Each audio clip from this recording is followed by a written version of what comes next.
Science behind fever. बुखार बार बार क्यों आता है, ना आए तो क्या होगा, जाने क्या है इसके पीछे का विज्ञान।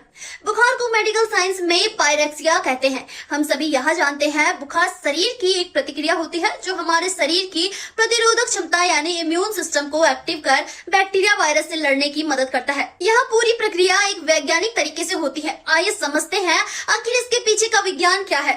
बुखार एक ऐसी समस्या है जो बार बार आकर घेर ही लेता है। बुखार एक ऐसी समस्या है जो बार बार आकर घेर ही लेता है। खास तौर पर तापमान में बदलाव के समय बुखार जरूर घेरता है। कई बार यह सामान्य होता है तो कई बार किसी गंभीर बीमारी का संकेत होता है। इसके पीछे एक पूरी साइंस काम करती है जो हमारे शरीर को संकेत देती है कि खतरा है। बुखार को मेडिकल साइंस की भाषा में पायरेक्सिया कहते हैं। हम सभी यहाँ जानते हैं बुखार शरीर की एक प्रतिक्रिया होती है जो हमारे शरीर की प्रतिरोधक क्षमता यानी इम्यून सिस्टम को एक्टिव कर बैक्टीरिया वायरस से लड़ने की मदद करता है। आइए समझते हैं आखिर क्या है बुखार का विज्ञान और ये ना आए या लगातार आए तो क्या होगा।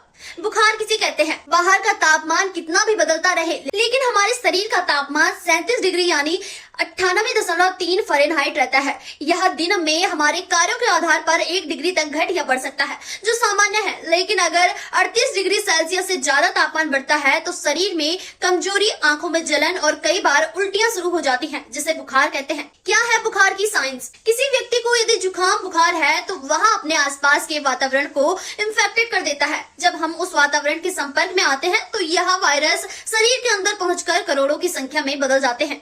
ऐसा होते ही हमारी इम्यून सिस्टम एक्टिव होता है। इसमें सबसे पहले हमारे शरीर की सफेद रक्त कोशिकाएं एक पायरोजन प्रोटीन रिलीज करती है जो हमारे खून में घुलकर हमारे दिमाग तक पहुंचता है। इसके आगे का काम दिमाग का सबसे महत्वपूर्ण हिस्सा हाइपोथैलेमस करता है। हाइपोथैलेमस बढ़ाता है शरीर का तापमान। हाइपोथैलेमस मस्तिष्क का एक महत्वपूर्ण हिस्सा है जो हमारे शरीर के तापमान, प्यास, नींद, भूख और भावनाएं संतुलित होती हैं। यह मस्तिष्क के केंद्र में स्थित होता है। खास तौर पर यह शरीर का तापमान कम होने पर बढ़ाता है और बढ़ने पर कम करने की प्रक्रिया करता है, यानी एक थर्मोस्टेट की तरह है जो शरीर का तापमान कम होने पर कंपकपी दिलाता है, जो ज्यादा गर्म होने पर पसीने से ऊर्जा रिलीज करता है। जब पायरोजन इस तक पहुंचता है तो तापमान का नया सेट पॉइंट बना देता है और बुखार आने लगता है ताकि शरीर वायरस से लड़ सके। हाइपोथैलेमस शरीर का तापमान 2 तरीके से बढ़वाता है, या तो कंपकपी के साथ या फिर कमजोरी के साथ। ऐसा करके हमारा दिमाग वायरस से लड़ने की कोशिश करता है ताकि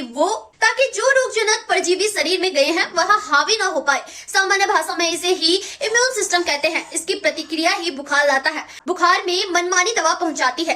नुकसान: बुखार होने पर लोग कोई भी दवा खा लेते हैं। यह दवा हाइपोथैलेमस की प्रक्रिया को बदलकर शरीर का तापमान कम कर सेट कर देता है। इससे बुखार उतर जाता है लेकिन वायरस ठीक से खत्म नहीं होता। दवा शरीर के नॉर्मल प्रोसेस में रुकावट लाकर नुकसान पहुंचाती है। हालांकि क्रिटिकल कंडीशन में दवा लेना जरूरी होता है, लेकिन डॉक्टर की सलाह पर। बुखार ना आए तो क्या होगा? बुखार आना शरीर के लिए बहुत ही जरूरी होता है क्योंकि यह बताता है कि हमारे शरीर का इम्यून सिस्टम एक्टिव है। हालांकि बुखार ज्यादा नहीं होना चाहिए। अगर बुखार 1 सप्ताह या उससे अधिक समय लगातार रहता है तो यह गंभीर बीमारी का संकेत हो सकता है। ऐसे में तुरंत ही डॉक्टर से संपर्क करना चाहिए। सामान्य तौर पर भी बुखार ज्यादा तेज होने पर तुरंत डॉक्टर के पास जाना चाहिए। साइंस भी ये मानती है क्योंकि 44 डिग्री सेल्सियस से ज्यादा इंटरनल टेम्परेचर होने पर मरीज की जान भी जा सकती है।